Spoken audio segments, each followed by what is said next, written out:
Olá, minha gente, bom dia. Estamos aqui hoje na nossa terceira e última aula do nosso evento Hora do Chá Experiência.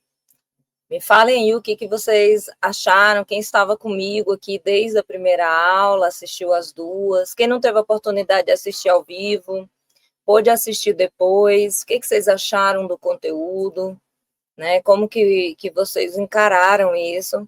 Claro que é um curto período de tempo, mas como havia prometido, né? Vocês iam entender de fato a psicanálise.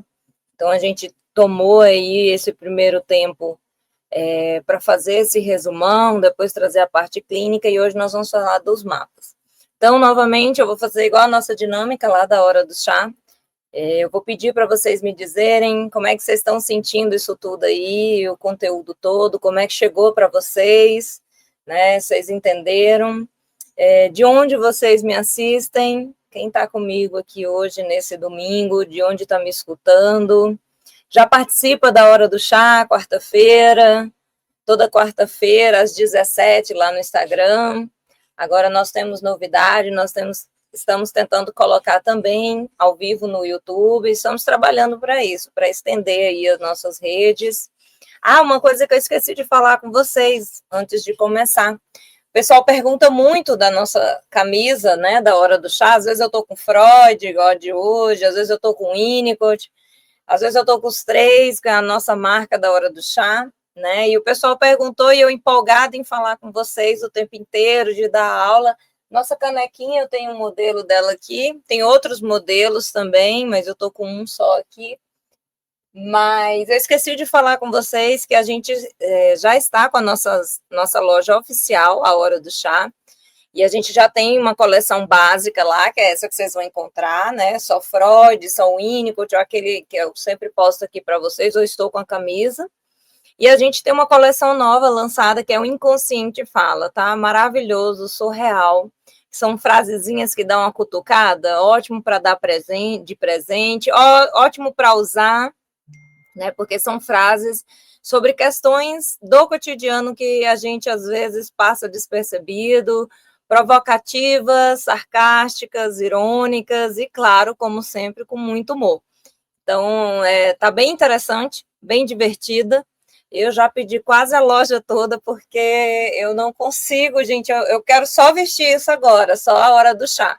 Eu viajo com as camisetas da hora do chá, com os moletons da hora do chá. Eu agora nem venho aqui falar mais com vocês nas redes com outra camisa, senão da hora do chá, porque estão muito bacanas, muito divertidas, muito interessantes. E essa coleção agora que a gente tem, ela tá assim maravilhosa, várias frasezinhas. O link nosso tá aqui na descrição, né, dessa aula. Então, quem quiser, que tiver curiosidade de dar uma olhada, tiver interesse, entrem lá na nossa loja e dá uma olhadinha. Tem caneca, tem garrafa, tem camisa, tem moletom, vários modelos, várias frases.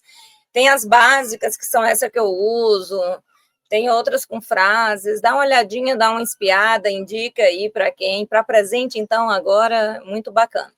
Mas já dei o recado que eu ia dar, que eu tinha esquecido, né? Enquanto isso, vocês foram falando, estão chegando aí de onde vocês são, domingo de manhã aqui comigo, para fechar esse ciclo, né, dessas 3 aulas que a gente havia combinado, que era para entender, entrar nesse universo da psicanálise e, ao fim, a gente abrir as portas da nossa comunidade, algo único, né, inovador, um movimento aí que está começando e vai começar conosco, com vocês que estão aqui comigo hoje. E a gente segue, então, para derrotar o nosso inimigo fatal, que é a insegurança, que é o medo, a angústia que bate na gente quando a gente se depara com a clínica. Eu sei que a maioria do meu público, o pessoal que está comigo e tal, que interage mais, ou é estudante, ou já está na clínica há muito tempo, ou começou agora, e nós temos um inimigo comum, nós temos aquela angústia, aquele medo. Eu acho que o primeiro medo nosso é não saber diagnosticar, entender o que tem ali, né, o que estrutura está na nossa frente, e depois aquela frustração de não conseguir evoluir esse paciente, de não andar com ele, não fazer, não construir nenhum trabalho, né? Eu vejo às vezes as pessoas, a gente fala, tratar, curar e quer corrigir, psicanálise não cura e tal. Eu já trouxe várias vezes, quem me acompanha nas redes, o conceito de cura na psicanálise, de tratamento, é diferente do conceito psiquiátrico, então a gente sabe que quando a gente está falando aqui de entender esse diagnóstico, de manejar, né, caminhar com esse sujeito, inclusive manejo é muito da fala do Winnicott, né, que eu já coloquei aqui, que é o meu pezinho na escola inglesa, mas enfim, esse lugar onde o sujeito busca alguma direção e junto conosco constrói um caminho, ele é possível. Só que não nos enganemos, a gente tem que estar preparado para isso. E mais ainda, a gente tem que encontrar o nosso grupo, né, a nossa comunidade para trabalhar para fazer isso. Porque desde Freud, isso já era uma construção possível. Né? Não à toa ele trocava cartas, né, com os seus mentores, com seus colegas para falar sobre os casos.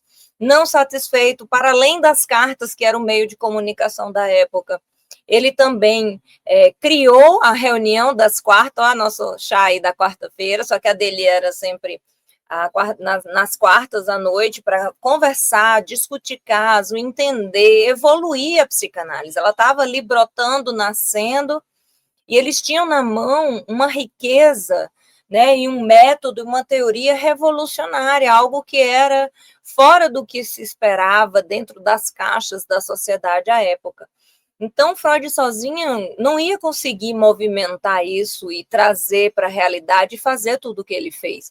Claro que nada é perfeito, mas o estudo, o trabalho em conjunto, né, o apoio, está dentro de um lugar em que você se sente seguro, inclusive para colocar as suas frustrações, né, para você colocar ali os seus erros, as suas condições para que você possa melhorar a sua insegurança, que acho que a pior angústia que a gente tem é a insegurança. Será que eu estou fazendo certo? Será que eu estou interpretando na hora? E esse paciente, será que eu tinha que interpretar? E esse silêncio todo, o que é que eu faço com ele? Então, essa angústia, essa insegurança, esse medo de errar, ele acaba aqui, acaba agora, né? Então, não adianta, o tempo inteiro eu trouxe muito claro para vocês. Eu sei que às vezes isso é um pouco intragável, difícil, né? Um pouco azedo até, mas a gente tem que entender isso.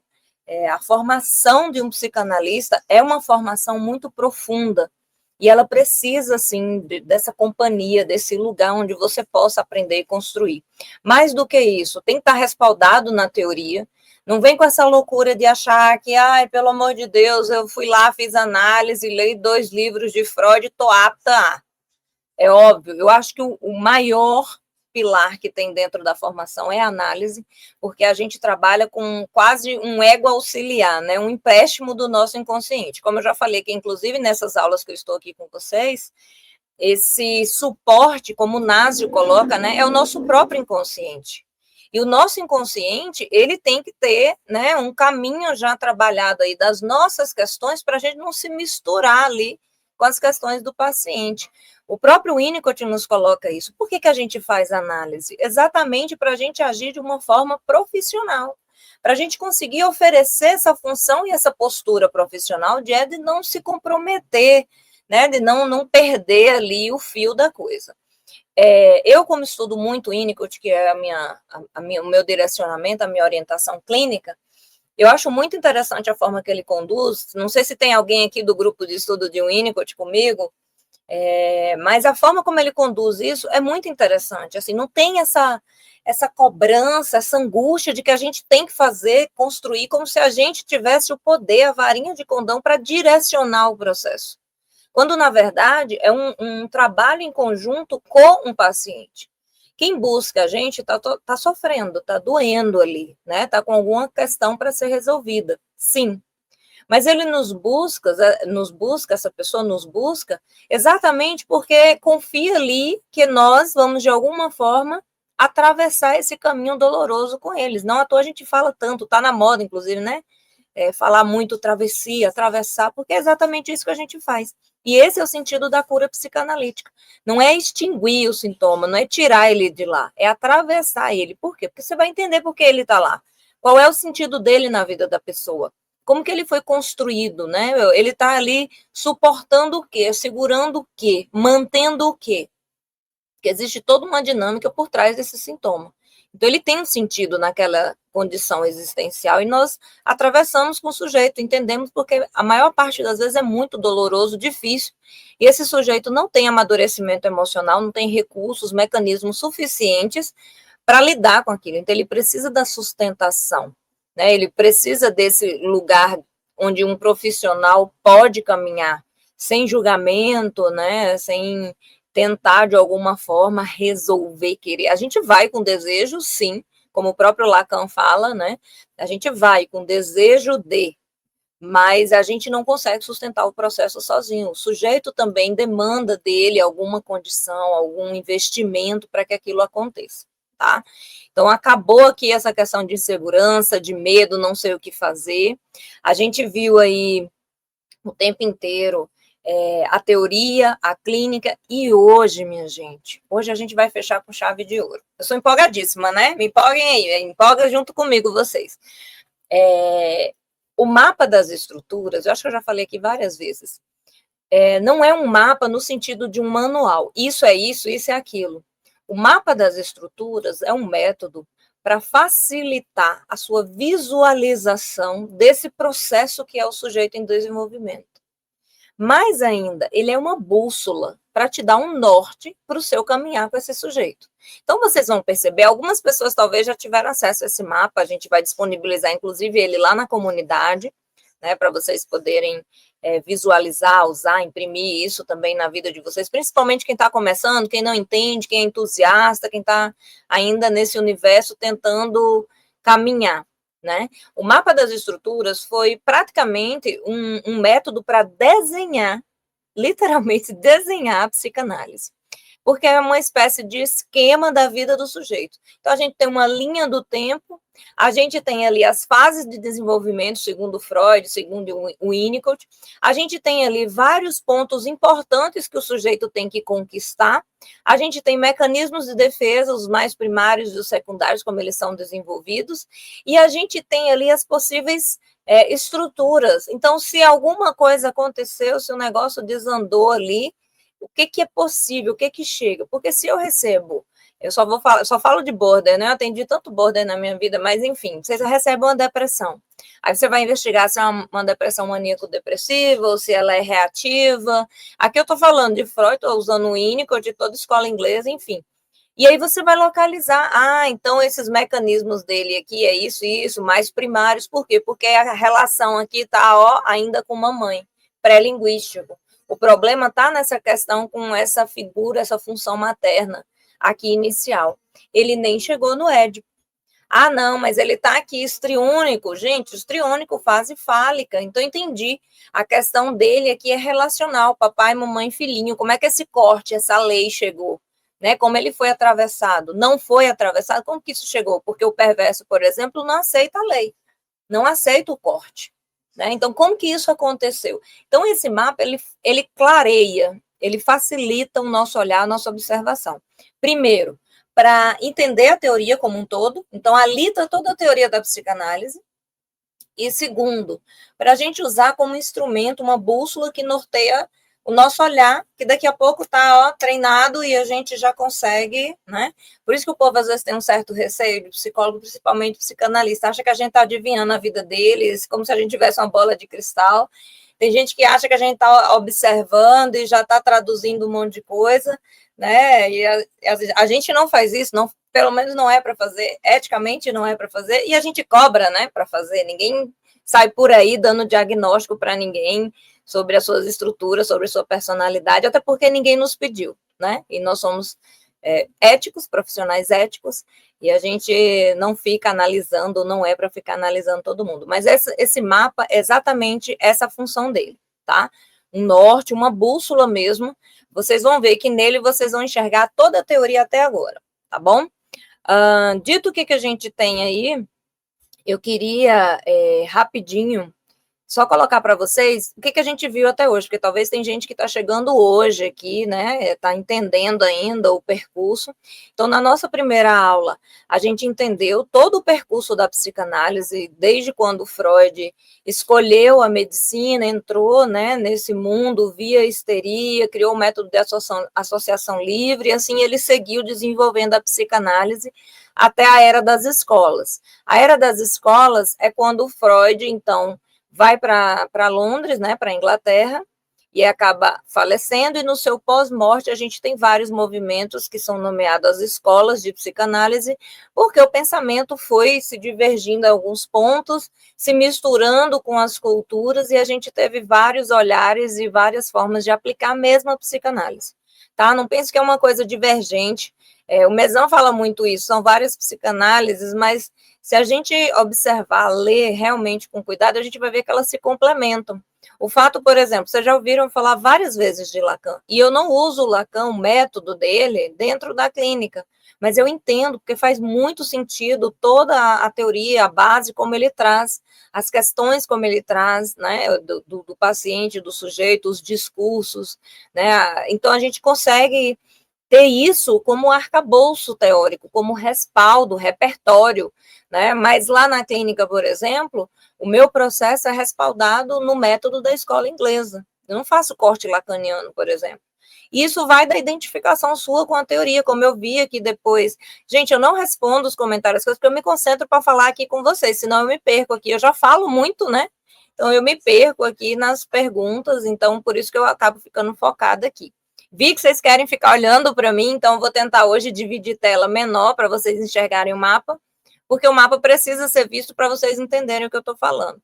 Mas é isso, a gente entendeu na primeira aula todo esse percurso até as escolas, né? E essas escolas se complementam de alguma forma. É importante a gente ter a base freudiana, mas muita coisa foi restabelecida, né? Foi olhada de outras formas.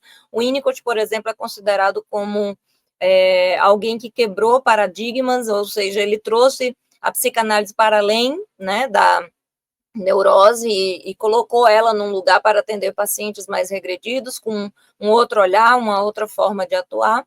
Na segunda aula, a gente viu a clínica. Eu acabo trazendo muitos casos, porque conceito vocês pegam na internet, no Google, né? Então, às vezes, entender como é que isso se aplica na clínica, enxergando um caso, um exemplo, facilita a nossa visão. Então, eu trouxe, claro, os conceitos da clínica, como funciona a primeira entrevista, o que é uma transferência e tal, mas principalmente como é que isso na prática, na vida, isso acontece dentro da clínica. Eu acho que isso que é importante, e essa troca que a gente quer levar também para a nossa comunidade. E hoje, a gente vai, então, para a Arca do Tesouro, né? A gente foi agora, usou, e agora a gente chegou no ouro da coisa.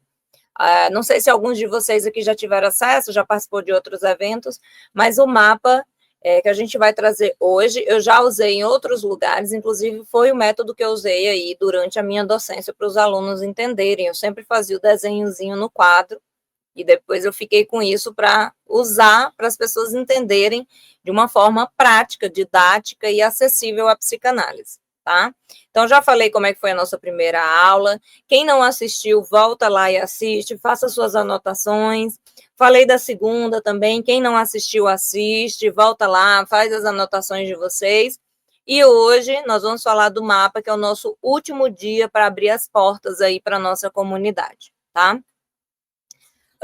Agora eu vou começar, eu vou abrir aqui o mapa para vocês, e a gente vai começar a falar sobre cada um deles. Ao final eu explico melhor, que eu vi que muita gente foi lá me perguntar no direct o que é essa comunidade, como é que ela funciona e tal. Para a gente não perder o foco aqui, eu vou pedir para vocês ficarem aqui comigo, fechadinho, com o caderno de vocês, sem celular, sem distração, no que for possível.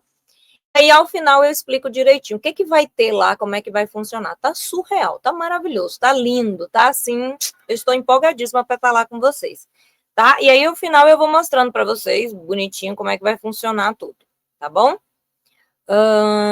Deixa eu abrir aqui o mapa para vocês.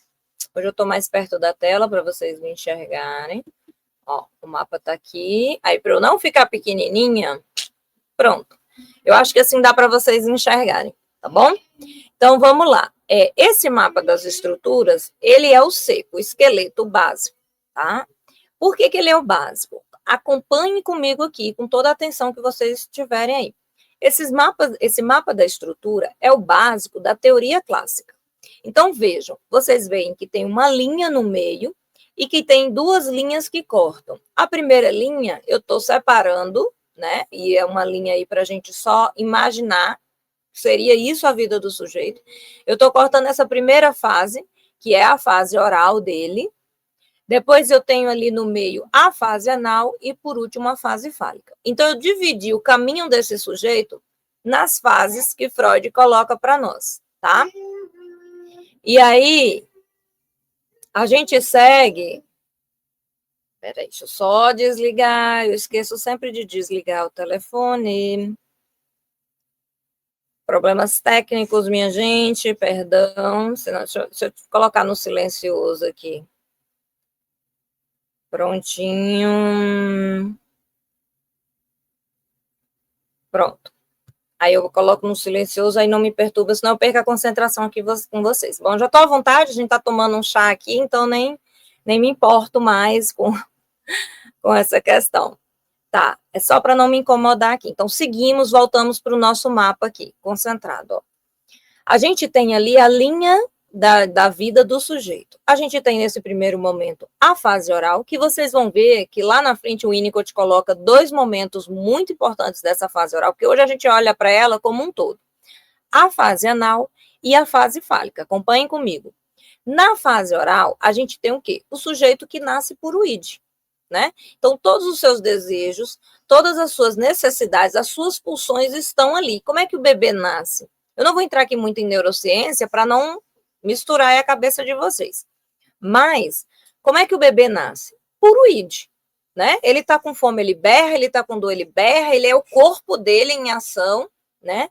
O cérebro em desenvolvimento, o sistema límbico aceso, criando as memórias, porque o sistema límbico, ele é responsável pela memória e pelo sistema motor. Tanto é que nesse percurso de 1 ano aí, o sujeito cresce, desenvolve, né, a parte motora consideravelmente. E o sistema límbico, ele também tem várias partes responsáveis pela memória e pelas emoções. Então, nesse momento, todas as experiências que nós vamos vivenciar, ela está empacotada com emoções que ela causou. Então, se eu tenho sensações satisfatórias, bem-estar, felicidade, dopamina, ocitocina, aí eu tenho uma sensação boa. A memória atrelada àquilo ali vai ser algo positivo. Por exemplo, quando o bebê, a mãe pega, conversa. Eu vou para um recorte mamãe, papai e filhinho, tá? Esperando aí a mulher que gerou o filho. A gente tem vários outros recortes, várias outras situações. Mas eu vou colocar esse básico aqui.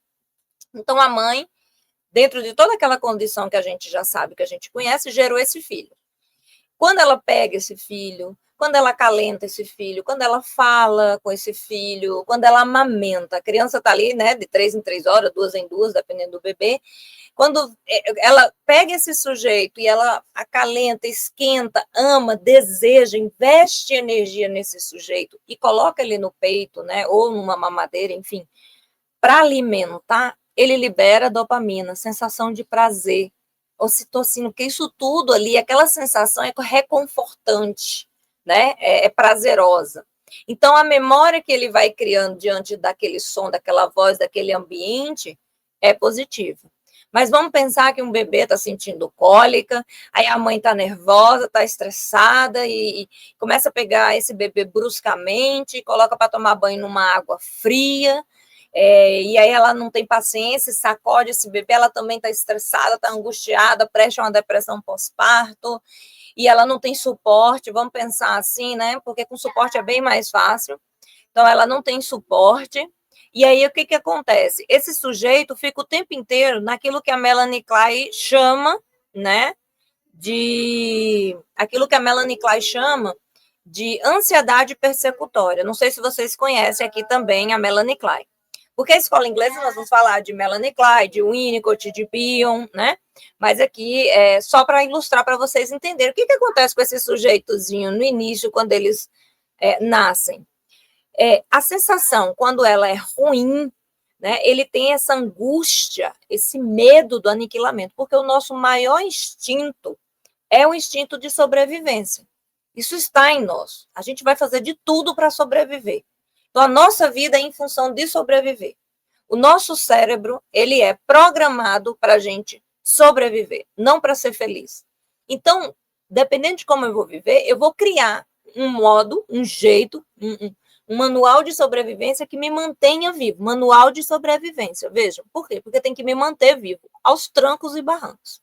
Então, esse sujeito, se ele tem experiências ruins, insatisfatórias, ele vai liberar muita adrenalina, muito cortisol. O que é adrenalina e cortisol? É quando a gente está alerta. E por que a gente está alerta? Porque a gente está em perigo. Só que o bebê, ele não corre e não luta. O que o bebê faz? Ele só tem a descarga para ficar alerta. Então, qualquer coisa, a água fria, o barulho, a claridade, que de forma recorrente trouxe para ele aquela sensação, vai criar uma memória. Memória é como se fosse vários códigos, são sinapses, né? Que é como se as luzinhas A e B se acendessem naquele momento, C e D, X e Z. Então, são códigos, sinapses, né, que formam a nossa memória. Então, essa memória é um código e está guardado com aquilo que eu senti atrelado àquela sensação e aquilo que eu liberei. É assim que forma o cérebro humano. Isso é o nosso grande inconsciente. Aquilo ali é a base do resto da nossa vida. Então, como ele é a base do resto da nossa vida, é como se o nosso inconsciente fosse o nosso manual de sobrevivência. Tudo que eu experimentei nesse primeiro momento, principalmente nesse início, vai determinar quem eu sou, como eu vou agir e reagir ao mundo, tá? Essa é a lógica, essa é a regra. Então, o sujeito, ele nasce por id, ele não sabe falar, ele não entende, ele percebe o mundo na pele, no cheiro, no ouvido, nos olhos, que ainda está muito, porque o olho mesmo, o bebê não enxerga igual um adulto. Então, ele percebe, ele sente o mundo, ele experimenta a partir do próprio corpo. Então, ele esperneia, né? A temperatura faz diferença se ele está com frio, se ele está com calor, né? O barulho faz diferença, e por isso não é à toa os costumes que a gente tem para receber um bebê, teoricamente, né? Que é o quê? Ambiente seguro, claro, um ambiente com temperatura agradável, a água do banho tem que estar também, a temperatura, o leite que vai tomar, se não for no peito, for na mamadeira, a roupa de cama, onde vai deitar esse bebê, tudo é preparado para causar o máximo de conforto possível, para que essa experiência seja o mais confortável possível. Mais ainda, eu sei que tem muita gente que torce o nariz para isso, mas bebê, a criança precisa de uma rotina. Sim, minha gente, psicanalista fala assim de rotina. Por quê? Porque essa segurança, né, essa continuidade, essa tranquilidade dessa sensação de conforto. A própria segurança de estar ali continuamente, né, dentro de uma previsibilidade, vamos colocar assim, uma previsibilidade. Então, o bebê, se ele a cada 3 horas, ele amamenta, aí ele toma banho sempre naquele horário, aí a mãe pega ele ali, e depois dos 3 meses ele vai crescendo mais, ele dorme menos, mas ele tem uma rotina, uma continuidade. Aquilo traz segurança, conforto, o corpo vai se adaptando àquelas sensações, àquele manejo daquele bebê durante esse tempo. Então, nessa fase oral, e depois lá na frente eu vou mostrar para vocês com o Winnicott, a gente está falando como um todo que o Freud colocava. O sujeito nasce puro id. Aqui nesse início, a gente já tem o ego, porque o ego somos nós, e depois nós vamos fazer a diferença de self, que é o que o Winnicott fala, que integra as experiências. Então, o ego somos nós. O ego está ali, que é a personalidade que está se formando, é o sujeito, é o centro do sujeito que está se formando. E ele nasce com esse id aí, ó, a todo vapor. O id, eu já fiz algumas comparações, porque no meu doutorado eu estudo neuroeconomia e a gente se direciona para tomadas de decisão. Então, eu tive que estudar tudo isso, entender como é que esse cérebro toma decisões e tal. E acaba que eu sou psicanalista, eu não tenho como não olhar para esse processo todo e não enxergar a psicanálise ali. Então, esse inconsciente, esse grande consciente, eu enxergo ele todo dentro do sistema límbico, que é o nosso início de tudo, né? É onde a gente está. Não sei como é que tá a energia aí, gente. Aqui deu uma travadinha, tá? Mas seguimos. Essa época é terrível para queda de energia, chuva, internet. Com 2, 3 internet em casa e ainda assim eu sofro com essas coisas. Mas seguimos. que acontece? Esse sujeito, passei aqui para vocês.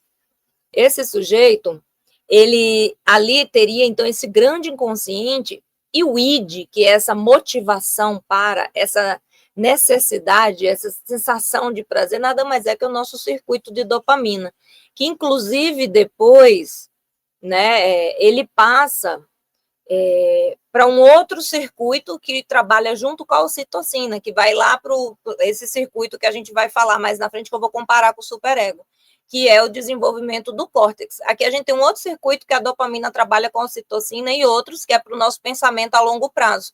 É quando a gente estende esse sistema, porque ali no primeiro é o sistema de recompensa, motivação. Então eu sou amamentado toda hora, toda vez naquele horário.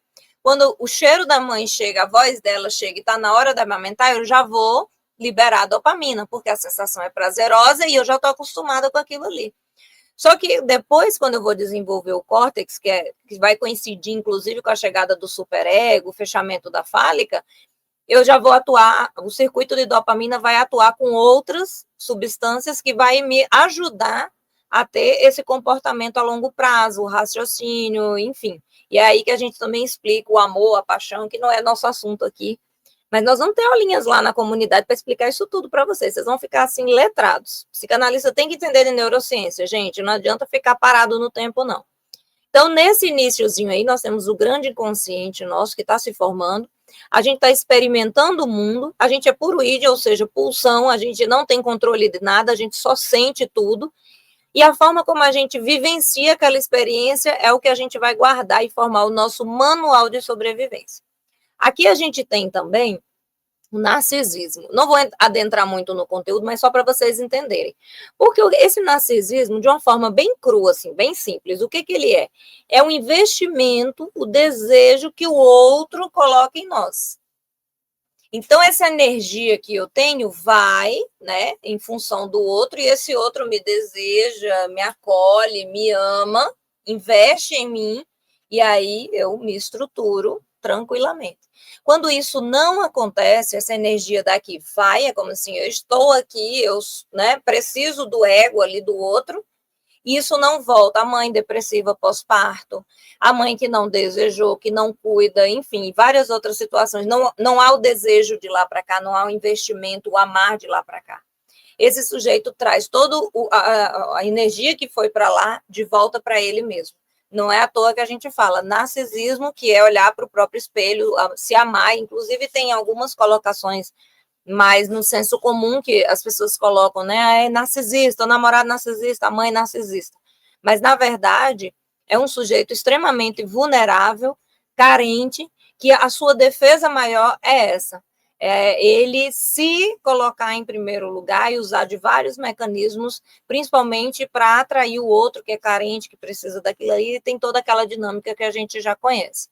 Então, nesse início também, a gente tem ele vai continuar o resto da nossa vida. Não entendam que o narcisismo é algo que acontece e acaba, não. Ele faz parte de nós, de quem nós somos.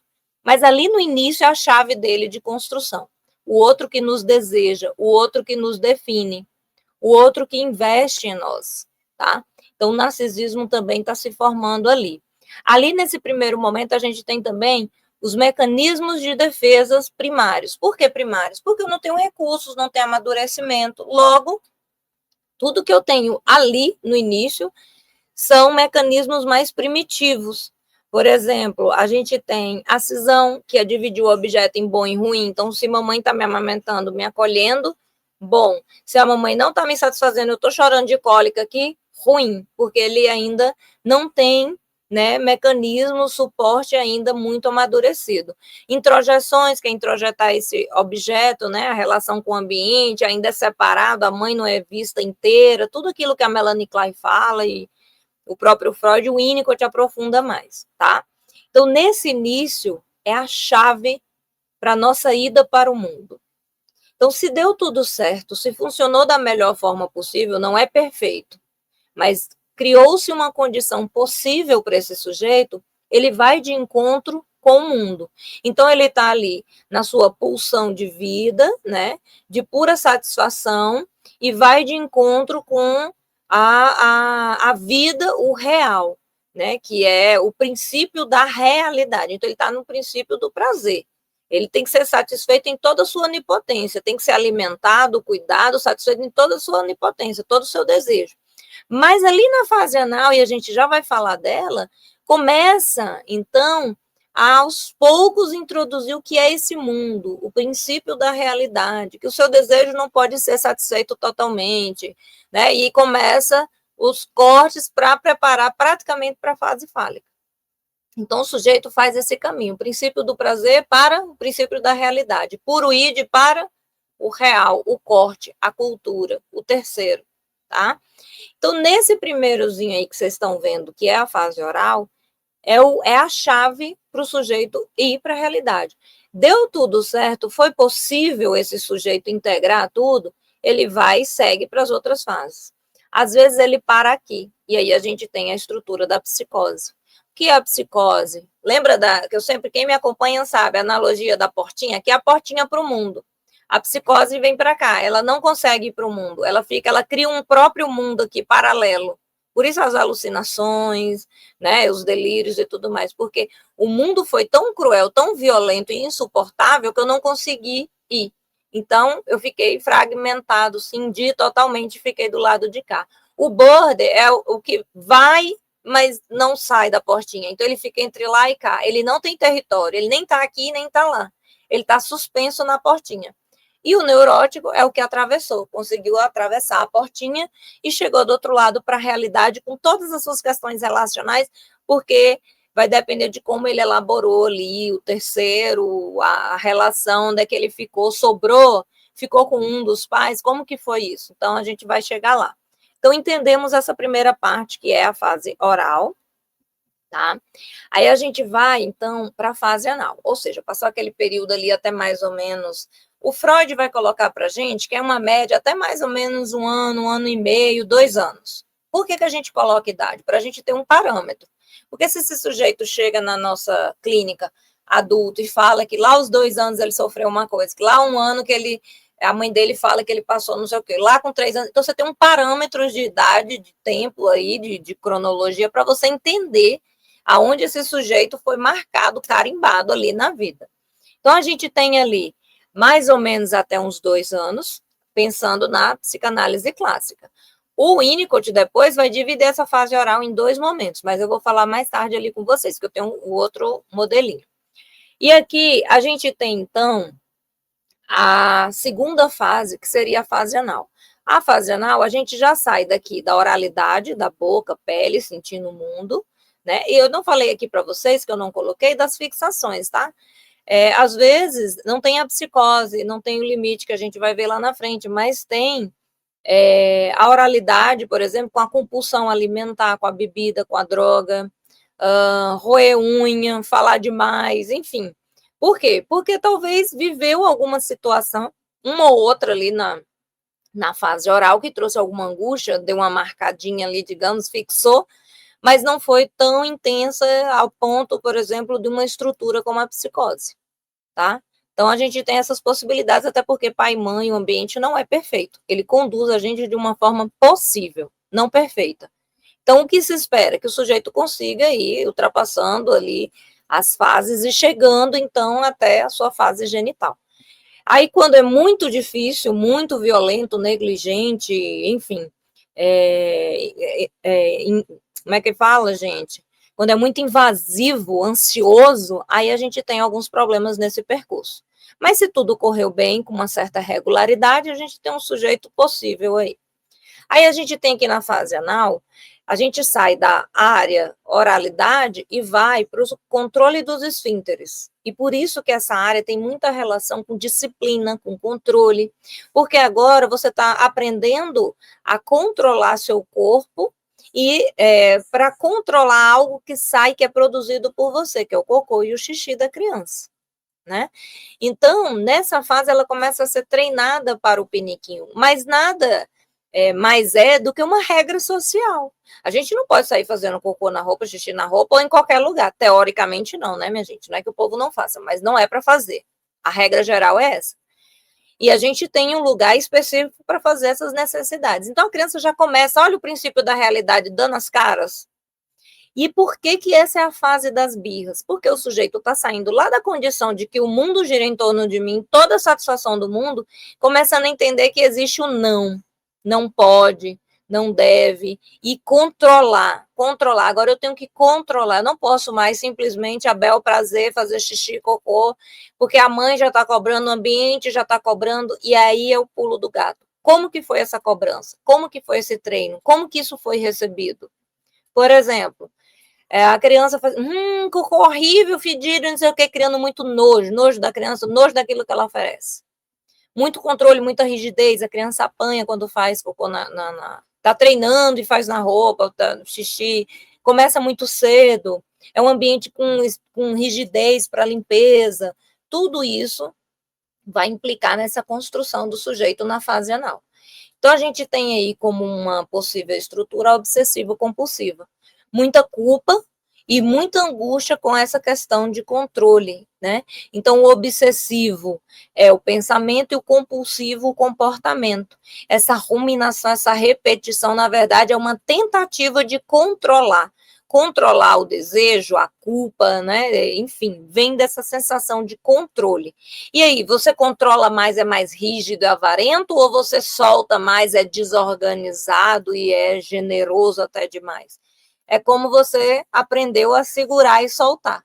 Essa é a fase anal. E a depender de como isso aconteceu, né? Já recebi vários casos, como eu já falei que eu atendi crianças, com ressecamento, com constipação, porque elas trancam, elas não entregam para o mundo, né? Porque o ambiente era muito ansioso, angustiante, cobrava, rígido. Já encontrei assim lugares em que a mãe e a avó, porque a criança não tinha o pai ali, era falecido e era de uma higiene.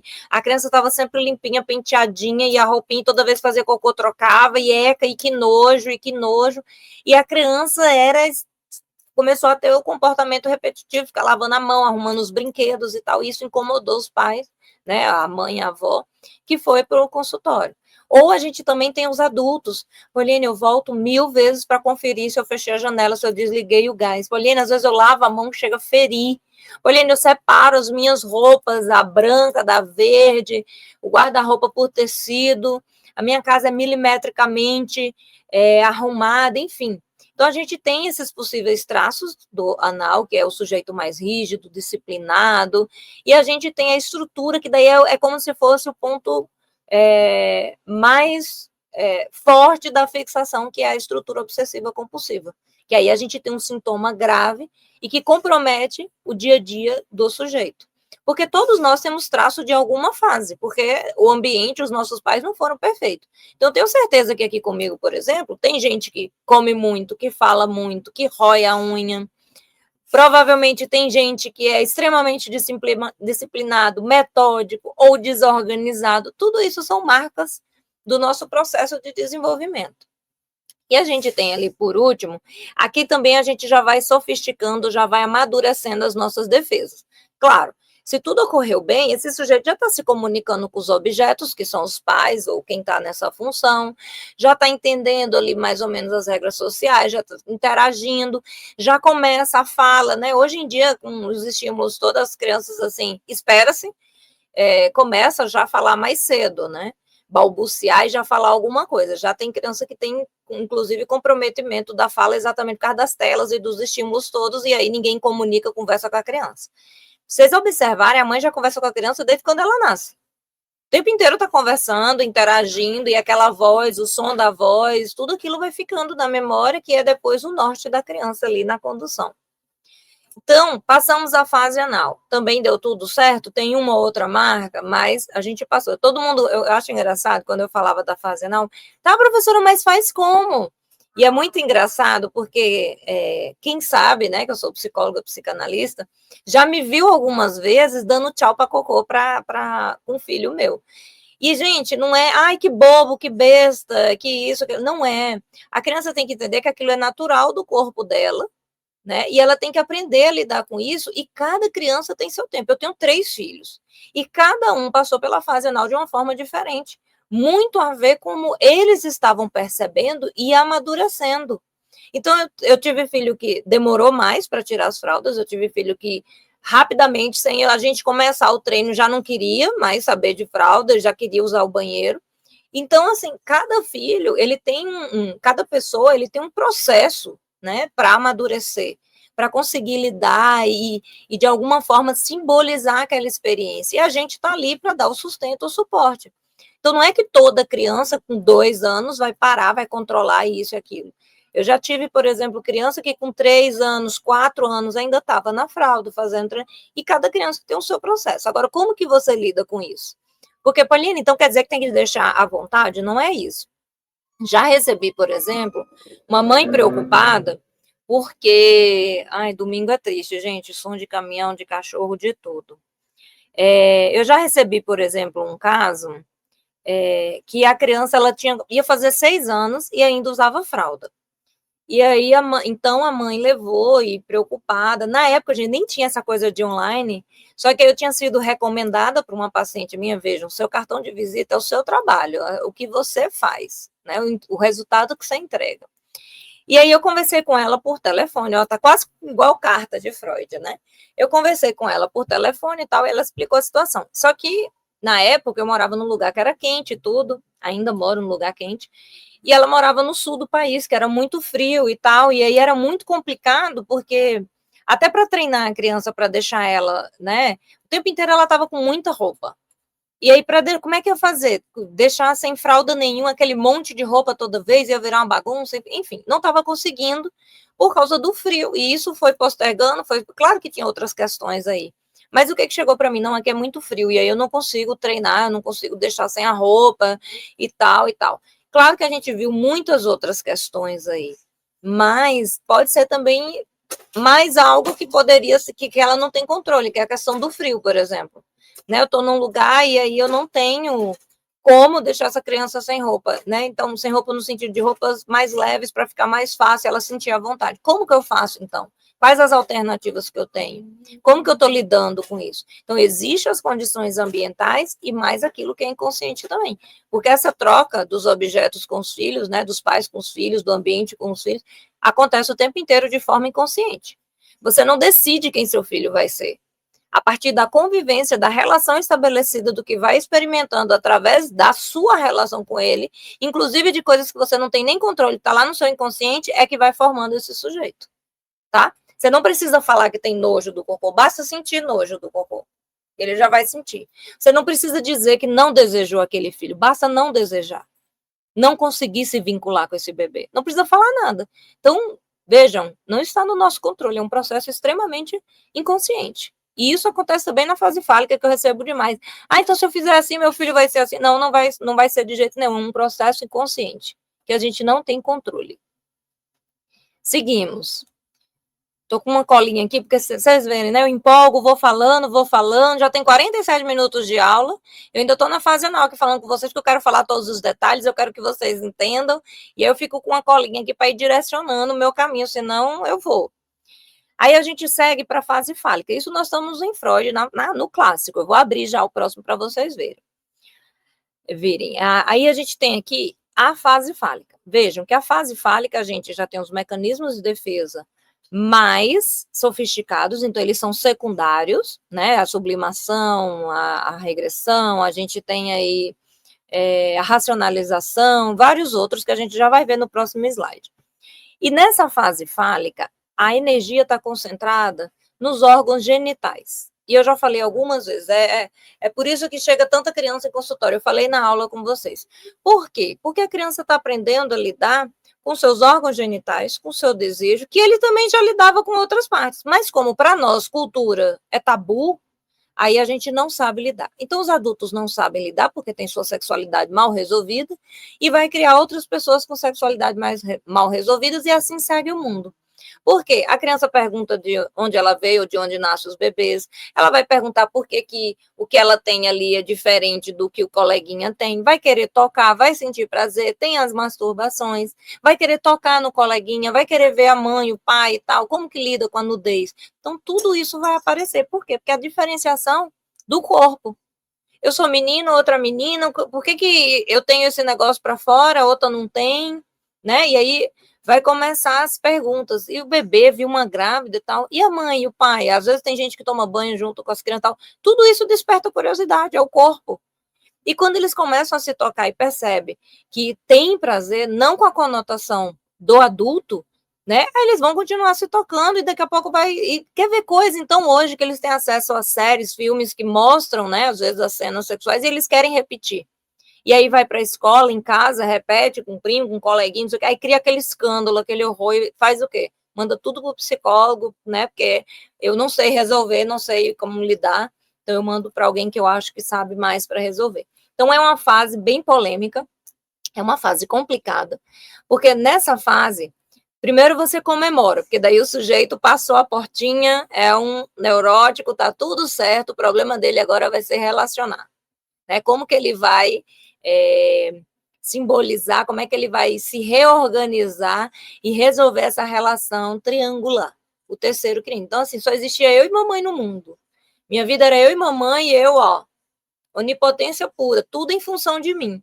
Comecei a ver que não era bem assim, porque mamãe começa a falhar, vai para o emprego, né? Tem babá, tem escola, porque hoje as crianças vão mais cedo para a escola, tem o papai, né? Ou qualquer outro substituto, mas sempre começa a perder essa onipotência. Narciso cai e o Édipo chega. O que é complexo de Édipo? Essa relação triangular, mamãe, papai e filhinho.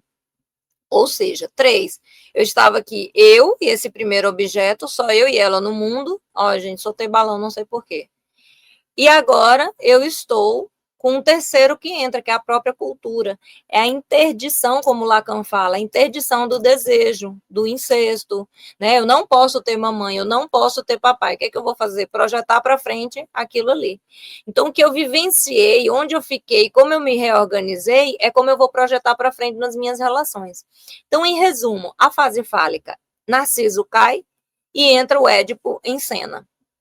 E aí, o que acontece aqui? Eu tenho que me reorganizar emocionalmente, porque agora eu estou indo para o princípio da realidade, estou entendendo que o mundo é caótico, difícil, que a vida precisa de contornos, e é a gente que dá esses contornos e esse sentido, e ela não gira em função de mim. Eu não sou o grande amor só da mamãe, ela tem outros amores, o pai, o trabalho, a vida, né?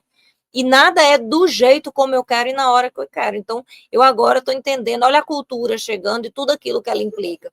E aí a gente está falando da cultura de um modo geral, a religião, né, o momento histórico, a sociedade, o lugar social que eu ocupo, o que, que me atravessa como sujeito. Porque, inclusive, o próprio lugar social vai me trazer algumas nuances que vão me atravessar, que vai também me dizer muito sobre isso, quem eu sou e quem eu sou nessa sociedade, tá? Então, eu tenho um complexo de Édipo que chega, uma reorganização emocional, né? Onde é que é o meu lugar ali? E eu tenho uma queda do Narciso, a chegada do Édipo. Ali eu tenho também a questão da diferença dos órgãos genitais, está tudo concentrado ali, eu descobrindo o meu corpo, né? E a gente tem os mecanismos de defesa teoricamente mais sofisticados. A gente tem, e eu já chego no superego, a gente tem possíveis estruturas, perversão e neurose, mas essa perversão também pode já vir com traços na fase oral, tá, gente? Então, assim, nada é fechado. É igual o Christopher Bolas fala, você tem um diagnóstico para te dar um norte para manejar esse sujeito. Mas não quer dizer que esse sujeito está fechado numa caixa para todo sempre, amém. Né? Ele pode apresentar, ser um neurótico, apresentar traços psicóticos. Então, você não pode fechar ele, se fechar é fase fálica, triangular e tal. Não, mas tem traços, tem delírios aqui e tal. Então, vamos voltar lá? O que teve lá atrás? Como que a gente vai fechar isso para trabalhar com esse sujeito? Então, não pode fechar o sujeito na caixinha. O diagnóstico, inicialmente, é para nos dar um norte para caminhar. Mas pode ter aí outras questões nesse mapa, tá? Então, aqui a gente tem a perversão. Oline, pelo amor de Deus, o que é a perversão? Perversão, sadomasoquismo, isso vem muito de violência, castigo físico, tá? Pasmem, pasmem. Eu vou trazer lá no nosso clube da leitura muitos casos, muitos livros que demonstram isso nitidamente. Então, a criança tá ali, os órgãos genitais e tal, apaixonada por mamãe, por papai, o grande amor da minha vida e ppp. E o que ela recebe? O que é demonstrado como amor? Violência física, né? Então, como que ela vai assimilando essa relação de amor, desejo e por aí vai? Então, de alguma forma, dentro dessa elaboração do sujeito, a lei, o corte, a interdição não chega. E se não chega, então ele vai realizar a fantasia. E aí ela pode ser sádica, masoquista, tem as parafilias, a gente tem questão de abuso sexual nessa fase que compromete também. Gente, não vejam como criança um pensamento reto e direto. Por exemplo, aconteceu isso e aquilo, então a culpa disso é aquilo. Não, é um conjunto de coisas, de experiência, que vão se construindo. Tudo que a gente vive está dentro da gente, lá desde o início até agora. O que a gente vai fazendo? Elaborando, relaborando, reconstruindo, reconfigurando, digamos assim. Mas tudo que a gente viveu está lá. Então, talvez quando chega nessa fase, já juntou um monte de coisas, de situações de vivência, que isso aqui foi o ponto, a gota d'água, tá? Então, a gente tem aí as parafilias, que a gente considera, né? O que é lido como perversão? Aquilo que foge da regra social para a realização desse desejo, né? Da sexualidade, do sexo em si. Então, por isso que o pedófilo, o masoquista, o sádico, o zoofilista, necrofilia, voyeurismo, e por aí vai, tá? Então, esse sujeito, ele, de alguma forma, experimenta, elabora e sintetiza isso, né, como uma não interdição e uma realização dessa fantasia. Isso tem relação com castigos físicos, isso tem relação com o filho que não sai da cama da mãe. Ai, meu Deus, agora vai enlouquecer metade das mães que estão aqui comigo. Não é isso, gente. Ai, mas meu filho tem 5, 6, 7, 8, 10, 11, 14 anos e não sai da minha cama. Não é isso, tá na cama dos pais. Claro que isso compromete alguma coisa, mas nada grave, seu filho não vai ser um perverso. O que compromete? Às vezes o filho tá ali praticamente participando da relação sexual dos pais. Os pais estão ali na intimidade e o filho está na cama, está do lado. E vários outros casos muito graves que a gente já viu por aí também, né? Nos jornais aí, casos que a gente nem imagina que seja possível. Então, ali a gente tem a possibilidade da perversão e a gente tem a possibilidade, que é o que a gente conhece, que é da psicanálise clássica, a neurose, tá? Que foi onde Freud se debruçou. Então, para Freud, tudo girava em torno do complexo de Édipo, dessa relação triangular, e as pessoas eram neuróticas, a psicanálise se direcionava com seu método e sua teoria para a neurose. Ele falou de psicose, Pauline, falou sim, falou também, chamava a neurose obsessiva, a neurose fóbica, porque a fobia, né, o histérico, tá tudo ali dentro da neurose que a gente já vai ver. E o obsessivo compulsivo também estava considerado ali dentro da neurose, porque, digamos, é um sujeito mais amadurecido, né? Ele já está numa fase mais amadurecida. Deixa eu ajeitar essa luz aqui, ela está batendo em mim. Tá? Então, mais amadurecido. Esse sujeito mais amadurecido, o que acontece com ele? Ele estaria, teoricamente, pela psicanálise clássica, dentro, né? Gente, tem uma luz aqui me tomando, deixa eu ajeitar ela, ela aparece. Então, o que acontece? Dentro da neurose, das neuroses, a gente teria, então, a obsessiva, porque também seria um sujeito, teoricamente, mais amadurecido. E a psicose para trás, porque é o sujeito que não alcançou esse princípio da realidade, tá? Então, em termos da psicanálise clássica, essa seria a estrutura. O mapa, né? O cru, para a gente olhar e enxergar esse paciente. Aqui eu não falei do superego. Esse superego chega com esse corte, a cultura, o proibido, o juiz, a regra, né, do social, da nossa cultura. E a depender como o sujeito vivenciou isso, vai determinar se esse superego vai ser mais rígido ou não. Por exemplo, que é o intolerante. Por exemplo, a mãe pega a criança se tocando lá, que é a masturbação e tal, e ela vai dar uma surra, briga, constrange, sei lá. Porque essa criança está fazendo coisa errada, isso é errado, é feio, não pode pegar, não pode tocar e tal. Isso é proibido, enfim, e vai demonizando essa sexualidade, esse órgão, e por aí vai. Ou qualquer sensação que o sujeito tem em relação ao seu corpo.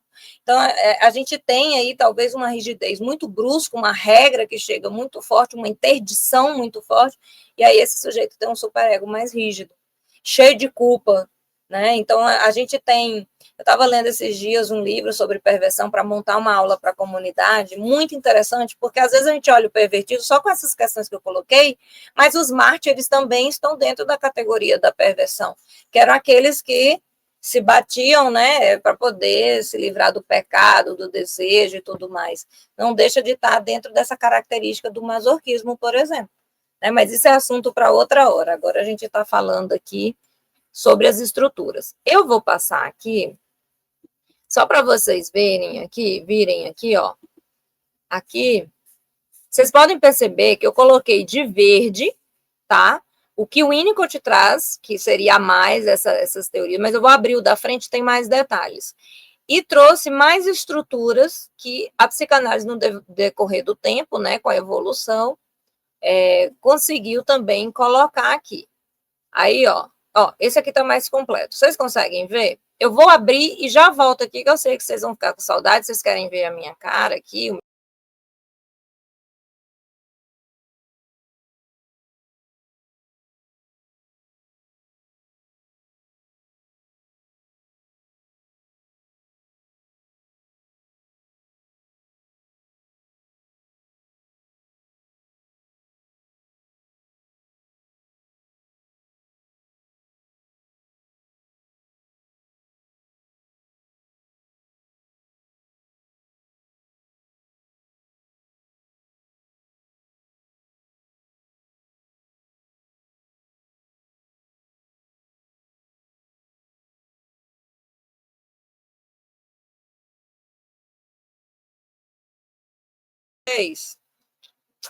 Tá?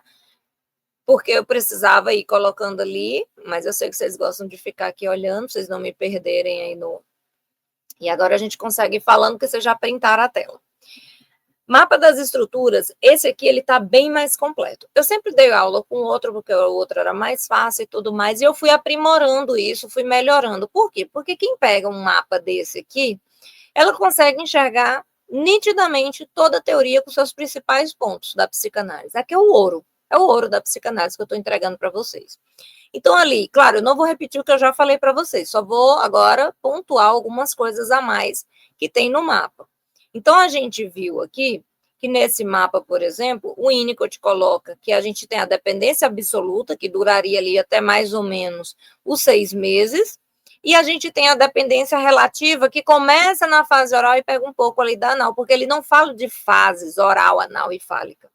Ele fala, inclusive, as meninas do grupo de estudo ouviram muito isso, né? Que o Winnicott era freudiano e ele acreditava piamente na teoria, mas ele trazia alguns questionamentos, algumas reflexões a partir da sua prática que demonstrava outros caminhos e outras formas de olhar para isso. E aqui a gente tem, por exemplo, que ele fala que aqueles 6 primeiros meses são cruciais, porque dentro dessa fase oral existe o estágio de dependência absoluta. O sujeito em função do outro, ele depende totalmente do outro e ele só é a partir do outro. Só existe por causa do ego auxiliar, que é essa figura inicial que vai cuidar e amar, investir nesse sujeito. E ali, entre os seus 6 meses até mais ou menos 2 anos, que daí a gente pega o finalzinho da fase oral com anal, seria a dependência relativa. Aí a gente continua aqui, puro id, fase oral, né, id, ego. A gente tem o narcisismo, que eu já coloquei para vocês, e aí de preto a gente tem vários pontos importantes. Por exemplo, nesses primeiros pontinhos aí, a gente sabe que o sujeito ele tem algumas habilidades a serem desenvolvidas. Então, a própria sensação de tempo, né, a própria sensação de limite de corpo, né, a integração dessas experiências, que é o que faz ele atravessar a portinha que eu coloquei para vocês, tudo isso faz parte do processo de desenvolvimento. Ele alcança algumas condições que vão fazendo parte desse processo de amadurecimento. A gente tem ali Hold Handley, que é o manejo, né, e a sustentação. Sustentar, você sustenta com o próprio inconsciente, o manejo é como você cuida. Lembra que eu falei do ambiente invasivo, ansioso, a mãe que pega, e esse bebê bruscamente interrompe, não tem essa sensação de conforto. Então, holding, que é a sustentação, amar, segurar esse bebê, sustentar com o próprio inconsciente, e o handling, que é o manejo todo adequado com esse sujeito. E aí a gente segue com vários pontos, que eu vou ficar 3 horas, 4 horas aqui, se eu for falar todos para vocês. Mas eu quero que vocês observem que aí está a vida do sujeito, como ele é constituído. Então, quando o sujeito chega no consultório e você enxerga que é um sujeito limite, quais são as possibilidades? Border, narciso. Narciso aparece muito, muito raramente. narcisista, né? Aí você já enxerga ali, você já está vendo, por exemplo, dois tipos de depressão, a maníaca e a reativa, então você já vai entender que existe uma diferença. Né? A reativa ela está mais ali na fase da ambivalência, amor e ódio, né? Eu destruo o objeto, eu começo a criar a possibilidade de sentir culpa. Então, se eu sinto culpa, eu reparo. Se eu não consigo reparar esse objeto, aí eu perco o objeto, a ilusão, né, que o Naso fala, o Freud fala, a perda do objeto amado, da ilusão, porque eu não consegui, eu destruí, mas não consegui reparar esse objeto. Isso tem relação, por exemplo, com a pulsão de agressividade. É a criança que vem, que destrói, que morde, que rasga, e ela não pode, ela é podada, ela é cindida nesse sentido. Então, se ela não pode botar a agressividade para fora, ela é totalmente... E a agressividade não é só de agredir, não, é de criar também, tá? E se ela é podada nisso, ela volta essa agressividade para dentro. Por isso que a depressão tem a ver com muita raiva, ódio de si mesmo. Ou seja, eu não pude reparar e a agressividade que foi volta para mim. Então, você pode observar, tudo que é tristeza, depressão, tem um fundo com muita raiva. E essa raiva é voltada para o próprio ego. Tudo que é raiva, né, o sujeito raivoso, bruto, tem muita tristeza no fundo. Então, essas duas nuances trabalham juntas. Então, a gente tem aqui, nessa primeira fase, então, de diferente o quê? O Winnicott, que coloca essa primeira, até os 6 meses, que seria o mais importante, crucial para o sujeito integrar e chegar no self, que a gente tem ali também, né? E a questão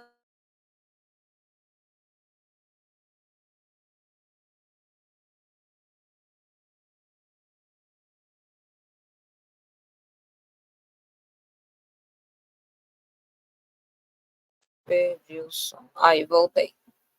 Gente, hoje tá desafiador, hein? Me perdoem, mas continuem aqui comigo. Acho que voltou agora o som. Tá. Aí a gente segue com a questão das diferenças, né? Do mapa clássico para o mapa mais contemporâneo, já constando aí toda a teoria até hoje.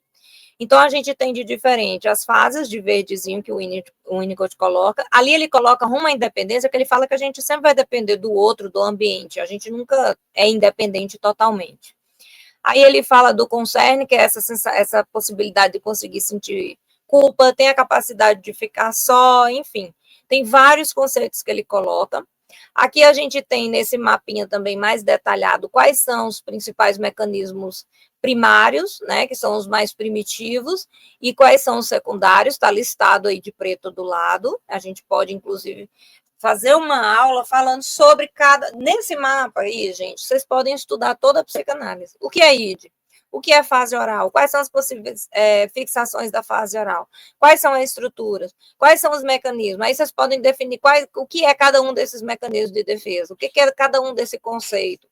Aí a gente traz também, que o Winnicott coloca, eu estou quase entrando aí, atravessando até vocês. O autismo, que não é o que a gente conhece hoje, inclusive é uma questão muito polêmica, eu não vou me aprofundar, porque eu precisaria trazer para vocês como que é olhado isso. Por quê? Porque hoje a gente tem pesquisas, a gente tem vários estudos demonstrando, e ainda assim a gente não tem nada muito certo, mas a gente já tem um caminho muito grande, uma jornada já caminhada aí. Antes eles não tinham isso, eles não sabiam. Então, quando tinha um sujeito que eles não caracterizavam dentro da esquizofrenia, inclusive um paciente da Melanie Klein, depois foi colocado como autista e não esquizofrênico. Então, eles falavam que tinha muita relação, e tem uma polêmica ao redor disso, da mãe que não se vinculou, não conseguiu estar lá, enfim. Claro que tem pessoas especialistas nessa área que vão conseguir, nós vamos tentar trazer para a nossa comunidade, falar muito melhor, né, da visão do autismo dentro da psicanálise, mas eu coloco aí porque são pontos que foram trazidos com a teoria contemporânea. Então, como que a gente vai olhar para isso? Tem alguma diferença nessa visão psicanalítica com o que a gente tem hoje de pesquisa na neurociência? Então, ali a gente começa a falar dessa possível estrutura que antes não se falava. Então, se chegava a criança com qualquer comportamento que não tinha contato ou dificuldade com a realidade, estava dentro das psicoses, né? Não tinha ainda essa nomenclatura. Então, foi exatamente por isso que eu coloquei, porque é uma nomenclatura, né, um novo conceito que surge ali para a gente estudar. A gente tem os limites, que são a maior parte dos pacientes do Winnicott, que ele fala muito dos borderlines, né? A gente tem os narcisos aí, o maníaco depressivo, que seria talvez o nosso bipolar hoje, né? Que ele vai da depressão à euforia, e a depressão reativa, que já é diferente. Então, a gente tem duas condições de depressão aí, tá? Aí tem o esquizoide, o paranoide, também tudo conceitos novos, né? Nomenclaturas novas, que faz com que a gente não feche tanto o sujeito. Porque, por exemplo, o sujeito que é paranoide, ele está dentro desse primeiro processo, mas ele já tem condições diferentes do esquizoide. Então, quando a gente olha para esse sujeito, a gente consegue ainda ser mais específico para conseguir ajudar esse sujeito. Pauline, como assim? Está confuso. O esquizoide, ele não veio, ele não foi desejado, ele não veio para o mundo. Se atende esse paciente, é silêncio puro, ele não consegue falar, ele não se sente aceito, ele não se sente visto. Até você conseguir criar um vínculo com ele é muito difícil, ele tem muita dificuldade para falar, né? Porque ele não foi desejado, ele não veio para o mundo. Eu já atendi muito paciente assim, e quando você vai olhar, é a família que inclusive tinha muita condição e tal, e ainda assim, a própria criatura depois, né, que estabelece o vínculo ali, que ele consegue falar, porque eu sou a raspa do tacho, a minha mãe não me planejou, não me queria, mas eu vim. Então, vejam, olha a fala do sujeito. Ele não veio para o mundo, ele não foi desejado. Então, se ele não veio para o mundo, ele está antes da portinha, mas não necessariamente ele está nesse mundo paralelo. A gente tem muito pessoal dos quartos, dos computadores, escondido do mundo, esquizoide, e eles não vêm até nós por vontade própria, muito difícil. Tem muito problema com relacionamento, porque se eles não vão para o mundo, não se relacionam, não estão no mundo, tá aqui, ó, nesse mundinho aqui, tá? O paranoide, por exemplo, que está nesse mesmo lugar, é o sujeito que o mundo é um perigo. Estão me olhando por quê? Não, eu não vou na festa porque lá pode explodir uma bomba. O mundo é angustiante, ele vive naquela angústia do aniquilamento. Qualquer coisa que ele faça em direção ao mundo é um risco, né, de sucumbir, de morrer, de desaparecer. Então, ele é um sujeito mais angustiado, né, de ansiedade persecutória. É diferente.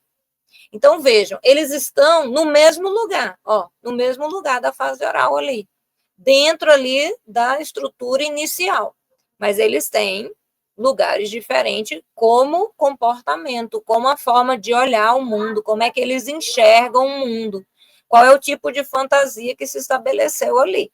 É diferente. Então, vejam, estão no mesmo lugar e tem pontos diferentes, né, dentro do seu comportamento, da sua fantasia, da sua forma de enxergar, de perceber o mundo, tá? Então, por isso que esse mapa ele é mais detalhado. Aí a gente tem os limites que são novos, essas novas nomenclaturas. Aqui na obsessiva compulsiva, a gente tem os antissociais, que não é o psicopata e o sociopata, é o que o Winnicott coloca como os deprivados e os privados. Ele tem um livro só sobre isso, que são as crianças que receberam esse ambiente facilitador, esse bom ambiente, mas em algum momento perdeu, que foi o que ele estudou na época de guerra, Londres sendo bombardeada, as crianças, né, para salvar a população de Londres, que seria o futuro, são tiradas dos seus pais e mandadas para o interior. E aí o que acontece? A criança é bruscamente tirada de um lugar seguro, em que ela se identificava e tal, e vai para um lugar que a gente nem sabia como é que era, inclusive sofrendo até violências e tudo mais. Então ela passa a cobrar da sociedade aquilo que tiraram dela. E aí a gente tem roubo, a gente tem comportamento antissocial, a criança violenta, agressiva, enfim. Chega muito isso nos consultórios para nós. Né, o adolescente que é mal comportado, que inclusive está envolvido em roubos, pequenos furtos e por aí vai. E a gente não entende o que aconteceu. Aí quando você olha, deixa eu ver, relação com a mãe e tal. Não, esse sujeito teve um ambiente bom, mas foi tirado dele. A gente estudou, inclusive, lá. Eu vou falar muito do grupo de estudo, porque foi maravilhoso. Se tiver alguém aí, dá um tchau e fala, foi bom, foi uma experiência maravilhosa. O que acontece? O Winnicott trouxe vários casos. E a deprivação também não é só esse afastamento. Por exemplo, a criança que tinha a mãe ali o tempo inteiro, ou o pai, e perde esse pai, essa mãe. Ele também teve um processo de deprivação. Ou seja, tem que perder essa sensação, essa segurança, esse outro, esse objeto. Né? Então, ela vai cobrar da sociedade, ela vai ter um comportamento em que ela está pedindo de volta aquilo que ela tinha. Só que uma coisa muito importante que ele coloca é que, então a gente tem como salvar, curar, nem sempre. Porque quando existe um ganho secundário maior do que o comportamento esperado socialmente, esse sujeito não volta. Então, por exemplo, se ele tem uma vida muito ruim, muito pobre, né, muita violência, e aí ele parte para o crime, né, e ele tem uma satisfação maior, tem dinheiro, melhores condições de vida, nunca ele vai voltar para a condição anterior. E aí a gente entra na polêmica da ressocialização e tudo aquilo que não é nosso foco aqui, tá? Eu só deixando polêmicas para vocês pensarem. Aqui a gente tem de novo também, dentro da própria neurose ali, né, a histeria que eu não tinha colocado, mas já fazia parte da história de Freud, histriônico, né, a gente tem aqui o fóbico. Então, todas essas ansiedades estão ali relacionadas à fase fálica. Então, minha gente, para eu não me estender tanto, que é um domingo, né, todo mundo querendo almoçar e fechar tudo, o que eu quero deixar aqui para vocês? Que o mapa das estruturas, ele serve como esse norte para mostrar para vocês que é possível entender a psicanálise. Ela está desenhada aí na tela de vocês. O sujeito passa por isso aí. Você, eu e todo mundo passou por isso aí. A forma como a gente experimentou e passou por cada uma dessa etapa, como a gente experimentou cada uma dessas nuances aí, cada ponto disso aí, determinou quem nós somos hoje. E quando a gente entende isso, e o sujeito, porque o sujeito chega lá, ele não chega. Claro que hoje tem muito diagnóstico. Já chegar, eu sou border, eu sou TDAH, eu sou. As pessoas não são mais ninguém, são algum diagnóstico. Mais polêmica, né? Mas quando não existe isso, o sujeito chegar, eu perdi meu emprego, estou numa fase depressiva muito grande, eu não consigo me movimentar e ir atrás de nada, já pensei em me matar, tá. Essa pessoa está te trazendo o que está acontecendo agora e o que e acredita que é aquilo que está causando angústia. Quando você vai trabalhar com essa pessoa e você volta no mapa, você vai ver que essa depressão ela tem uma raiz lá atrás. É uma depressão reativa em que ele não pôde recuperar, perdeu a ilusão desse objeto, ou seja, tinha esse objeto, destruir, não teve a possibilidade de reparar, porque ele estava vivendo um momento ali, fase anal, ambivalência, amo e odeio o objeto. Não. Lá atrás, esse sujeito teve um ambiente muito inseguro, angustiante, uma mãe ansiosa, uma depressão depressão maníaco-depressiva. Aquele sujeito que produz, aí daqui a pouco entra numa depressão, daqui a pouco produz. Então, assim, tudo isso, esse mapa, norteia a gente para a gente saber mais ou menos. Por quê, Pauline? O que isso interessa? Se eu estou aqui tentando trabalhar a relação triangular e o sujeito está lá na relação com mamãe, eu não vou sair do lugar. Então, quer dizer que a relação que eu projeto no chefe, nos colegas, nas relações amorosas, nem sempre é triangular de Édipo, nem sempre. O Border projeta para frente a relação com a mãe. É o objeto que ele precisa, mas ele tem medo. É o objeto que aniquila, que causa angústia, mas ele precisa desse objeto para se definir. É um amor quase que doentio.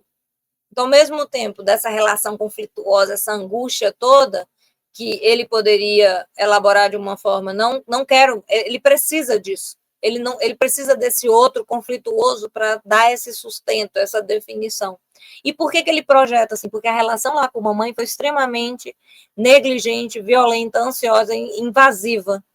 E aí a relação que eu projeto para frente com o chefe, com o amigo, com o namorado, com a namorada, é essa, conflito. Ao mesmo tempo que eu brigo, que eu odeio, eu amo, eu gosto, eu preciso. E é sempre muito grude, muito ciúmes, controle, e por aí vai. Então, vejam, olha a diferença de você trabalhar com o sujeito aqui no Édipo. Pera lá, então quer dizer que seu pai dava ousadia, ficava com você ali e tal, e a mãe sobrou. Não, a mãe aniquilou, você sobrou. Não, ele está lá ainda na relação inicial. Então, o mapa serve para nos dar esse discernimento, para mostrar para nós exatamente isso, que é possível aplicar de forma descomplicada a psicanálise. É possível entender a psicanálise, ter uma clínica viva, tá? E não se prendam nessa questão que vocês têm que resolver. Vocês têm que deixar fluir. Vocês têm que saber com qual estrutura vocês estão lidando. De fato, vocês têm que ter essa responsabilidade de saber que vocês estão ali para sustentar, bem como para caminhar, para atravessar. Então, quando vocês entendem exatamente o diagnóstico, a estrutura que está ali na frente, o que tudo está comprometido com isso, é muito mais fácil a caminhada. E aí você não vai ter angústia, o medo de errar. Porque você sabe com o que você está lidando. Eu estou com um sujeito que está na oralidade ali, tá? Então, quais são as possibilidades que eu tenho dentro da oralidade? E, diante disso, eu sei que eu preciso, por exemplo, não interpretar o sujeito. Porque para ele não faz sentido a interpretação. O que eu preciso é sustentar, ser continente, estabelecer esse vínculo, essa confiança, um lugar que ele possa, inclusive, regredir, ser agressivo, vivenciar aquela relação que não foi possível com o primeiro objeto. Eu interpretar, não interpretar, não vai fazer diferença nenhuma para esse sujeito. Ao contrário, se eu receber um neurótico, eu sei que aí ele consegue livre associar, eu consigo fazer interpretações pontuais e esse sujeito vai conseguir elaborar. Então, olha a importância de você ter um norte, de você entender. Então, você não vai ter mais insegurança, você não vai ter mais medo. Agora, imagine a gente trabalhando isso, né, ponta a ponta, a gente entendendo como é que isso funciona, qual é o manejo mais adequado, como que você vai conseguir, né, caminhar com esse paciente. Eu fiz algumas, eu também tenho um grupo de supervisão do curso, e os casos que são trazidos para mim mostram exatamente isso, que quando você tem essa visão clara, né, quando você consegue entender esse diagnóstico, você sabe exatamente o caminho, o manejo a ser percorrido. E quando eu trago isso com as alunas, elas têm um boom e pensam, nossa, clareou, iluminou, agora eu entendi, agora eu sei, porque você conseguiu localizá-la dentro do mapa. Então, você sabe o que cerca, o que rodeia, quais são as raízes ali daquele problema. Então, é muito mais fácil, mais tranquilo e seguro você caminhar com esse sujeito, tá? Aqui, eu queria colocar para vocês, deixa eu voltar aqui, tirar esse mapinha para vocês olharem para mim.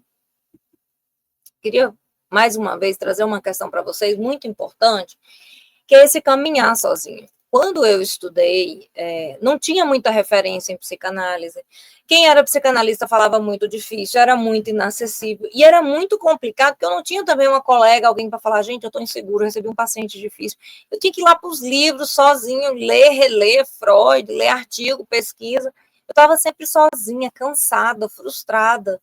Eu não conseguia, e era muito doloroso. E eu precisava ter prática, eu precisava aprender, eu precisava evoluir esses pacientes. Então, eu me consumia, eu beirei um burnout, porque eu precisava estudar muito. Eu tinha filho na época, eu tinha que trabalhar muito. Então, eu estava na clínica, eu fazia organizacional, avaliação psicológica. Depois, fui dar aula. E eu entendi que não precisava ser tão angustiante, porque se eu entendia qual era a estrutura que estava ali, se eu tinha respaldo, arcabouço teórico, naturalmente eu ia conseguir caminhar com esse sujeito. E eu já estava fazendo análise, então eu tinha um suporte também de supervisão, ia longe para a minha supervisão, porque cidade pequena todo mundo conhece todo mundo, então minhas supervisões eram sempre longe na época, enfim, eu falava por telefone, eu tinha que ir para Brasília na época, que era a cidade próxima daqui. Então era muito complicado, muito difícil. E aí, agora que eu vim para o digital, né, nesse pós-pandemia, eu acho que muita gente descobriu o digital como um lugar possível de conexão. Eu comecei a entender, lidando com os alunos, que a gente precisava de um ambiente que fosse assim, que a gente pudesse trocar, que a gente pudesse estar junto, que a gente pudesse estudar o que é psicanálise para a vida, para a clínica, né? Trabalhar esse analista para que ele pudesse ter uma supervisão de qualidade, porque eu vejo, gente, muita gente ruim no mercado, mas também muita gente solitária. Às vezes a pessoa até quer, mas ela vai lá ler um livro de Freud, ler um negócio, e aí ela não entende nada, e como é que aplica isso na clínica? Como é que eu coloco isso na clínica? Então, a comunidade, vocês já estão me perguntando, enchendo a minha caixinha lá, é exatamente isso. É um lugar onde a gente vai poder trocar, se conectar e desenvolver a nossa prática. Mas eu não sou analista, você também vai poder se desenvolver como sujeito, entender as suas nuances e as suas questões. E eu vou listar aqui, vou explicar para vocês como é que vai funcionar, para vocês saberem tudo que tem lá dentro. Vocês vão ficar, é surreal, vocês vão ficar pasmados aqui. Primeiro, é uma plataforma interativa, então lá vocês têm gamificação, vocês têm acesso a todos os meus cursos pela metade do preço, tá? Então, tem curso novo lá para vocês, e a gente tem vários módulos de conteúdos, né, para poder dar esse sustento para vocês. E a melhor coisa do mundo, a gente tem eventos ao vivo. Então, toda terça-feira, a gente tem um evento que é mensal, e eu já vou explicar para vocês como é que funciona. Como são 4 eventos, então toda terça-feira vocês estão comigo. A gente vai ter na terça-feira Oficina do ego, que é uma espécie de análise coletiva. Então, nós vamos trabalhar algumas questões de forma coletiva. Claro, Poliane, não tem como ser individual, porque é muito particular, tem a questão de proteção de dados e tudo, mas a gente consegue trabalhar nossas histórias, nossas questões, as nossas sombras de forma coletiva, em grupo, tá? A gente vai ter Clube do Livro, claro, né, minha gente? Literatura e psicanálise, a combinação perfeita. Então, nós vamos fazer a leitura de algumas obras clássicas que nos norteiam em relação a algumas estruturas. Por exemplo, eu preciso entender border. Tem um livro que fala exatamente como é esse border, a relação desse border. Quando vocês leem, eu só falo de border, né? Quando vocês lerem esse livro e a gente for para o debate, para a discussão que eu trouxer para vocês, os pontos que demonstram aquela estrutura, qualquer paciente que entrar na clínica de vocês, já sei. Depressão. Na hora vai bater, porque você leu a alma, o perfil psicológico daquele paciente na literatura. Então, quando você vai para a clínica, batata, simples, fácil. A gente vai ter laboratório de casos, que são supervisões com casos reais. A gente vai disponibilizar um e-mail em que vocês vão mandar os casos de vocês, né, sem o nome do paciente, e a gente não vai identificar quem mandou. Então, se Mariazinha lá mandar um caso para mim, eu vou falar, o caso de hoje e vou trazer para vocês, a gente vai ler o caso, a história do caso, sintomas e tal, e a gente vai fazer uma supervisão coletiva. Então, se vocês acompanharem todos os laboratórios de caso, vocês vão ver ali os casos de vocês. E a gente tem também seminários teóricos e clínicos, e a gente vai trazer alguns convidados, por exemplo, alguém que fale da clínica da infância e da juventude, porque tem prática nisso, alguém que fala da clínica de Lacan, alguém que fale sobre mecanismo de defesas. Então, vocês não cansarem também da minha cara, né, minha gente? A gente tem muitos convidados para partilhar com a gente, não só a experiência clínica, mas trazer essa concretude de cada conceito para nós. Quarta-feira, as lives que vocês tanto me pedem, fica gravado, vai agora ficar gravado, mas só para quem faz parte da comunidade. Então, todas as lives que eu gravei até hoje vão estar disponíveis na plataforma para que vocês possam assistir 1 milhão de vezes. E toda quarta-feira entra a live nova, que é a live que eu faço ao vivo no Instagram. Então, eu terminei de fazer a live. Vocês que fazem parte da comunidade vão ter acesso para assistir essa live, porque ela vai ficar gravada para o pessoal da comunidade. Acabou? Claro que não, tem mais coisas ainda. Não entendo Freud. Não sei por onde começar. Vamos ler os textos de Freud toda quinta-feira, 13h. E a gente vai ler durante 1 hora. Vou trazer um texto de Freud por ordem cronológica e nós vamos debruçar nesse texto. Então, nós vamos... Olha, é o texto sobre interpretação dos sonhos. Do que se trata? Qual é o objetivo? Quais são as ideias principais? O que é que Freud quis demonstrar com isso? Então, minha gente, vocês vão ler Freud do início ao fim, acompanhada com a minha leitura, com a minha colocação. Poliane, tudo ao vivo, maravilhoso, como é que faz? E se eu não puder estar lá porque eu trabalho, porque eu tenho filho, porque eu tenho compromisso? Fica tudo gravado, vocês têm uma plataforma inteira, depois eu vou mostrar também para vocês nas redes, vou abrir, vou mostrar. A plataforma tem tudo isso que eu estou trazendo para vocês. Vocês vão ter um encontro ao vivo. Quem não puder ter ao vivo, vai então depois acessar o que está gravado. Tem muita interação, tem muitos brindes, tem muitos bônus, tem presentes para vocês. A gente vai ter desafios, a gente vai ter, gente, interação, porque a gente tem a comunidade. Nessa comunidade, além de todo esse conteúdo, esses ao vivo que vocês vão ter, tem um espaço igual ao Instagram. Só que é só para nós, para a gente postar os nossos memes, para a gente colocar o nosso dia a dia, a gente fazer desafios, a gente tirar dúvida. E quanto mais você vai interagindo com o colega, com as postagens, curtindo, comentando, né, passando adiante, vocês vão recebendo pontuações, e essas pontuações você troca em bônus, em prêmios. Então, vocês vão ganhar cursos, vocês vão ganhar materiais, vocês vão ganhar brindezinhos da loja, né? Muito desconto, enfim. Tá maravilhoso, tá surreal. Acho que é o lugar que eu queria ter tido quando eu ainda estudava. A gente tem uma biblioteca com algumas obras selecionadas. Estou aqui com a minha colinha, porque é tanta coisa que eu nem lembro tudo que tem lá, porque a gente foi montando com muito carinho, com muita dedicação e respaldado principalmente naquilo que vocês precisavam.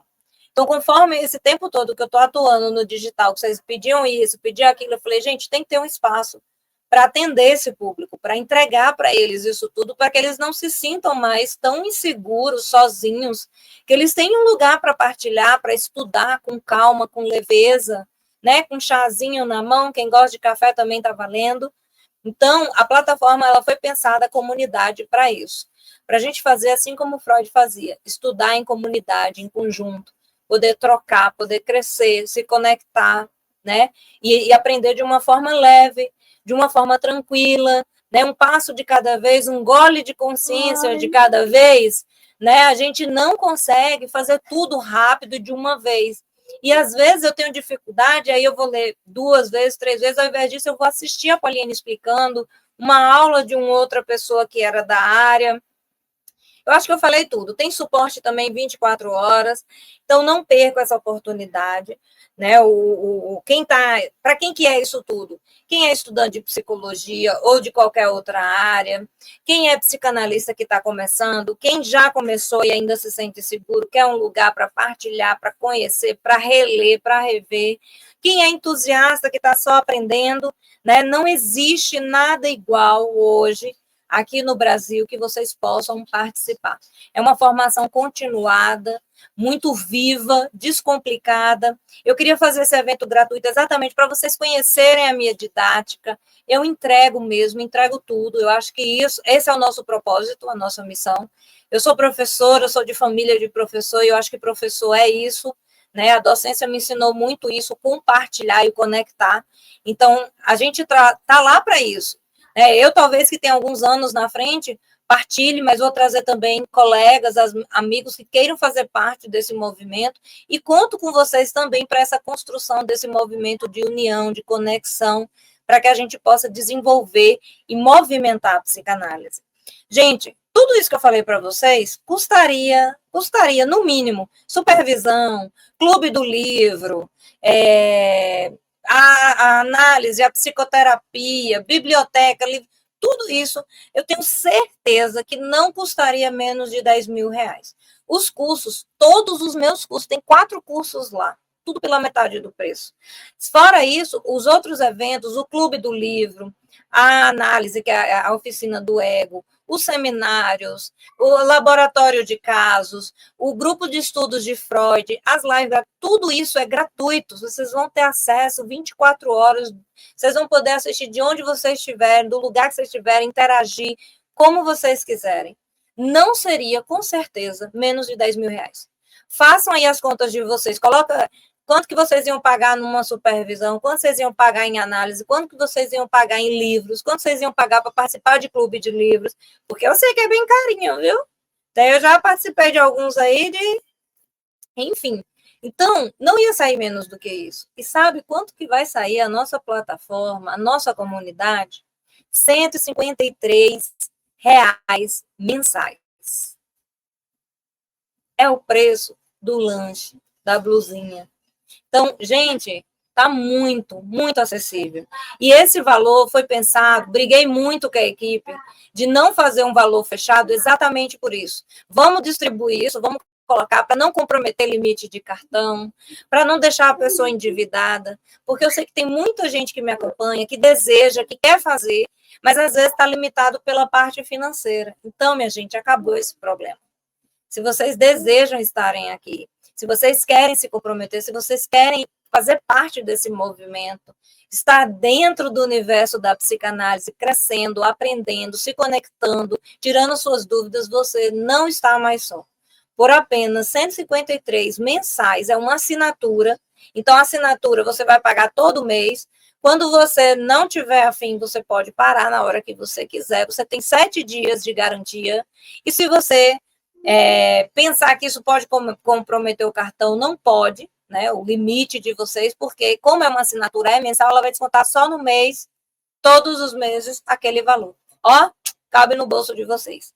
Para maiores dúvidas, vocês vão me chamar aqui no final, porque eu queria deixar aqui, colocar para vocês, aqui vocês vão encontrar o link da loja, né, para vocês já começarem aí, tem vários modelos, a gente vai lançar várias coleções, a gente vai fazer enquete com vocês para fazer alguma coisa, o que vocês querem, um modelo que vocês querem, né? Então tem link da loja, vai ter link aqui também para ir direto para as outras redes, porque eu tenho no YouTube agora uma série que a gente vai fazer sobre ética do cuidado. Tô lá no TikTok, tô no Instagram com vocês, quem já me acompanha.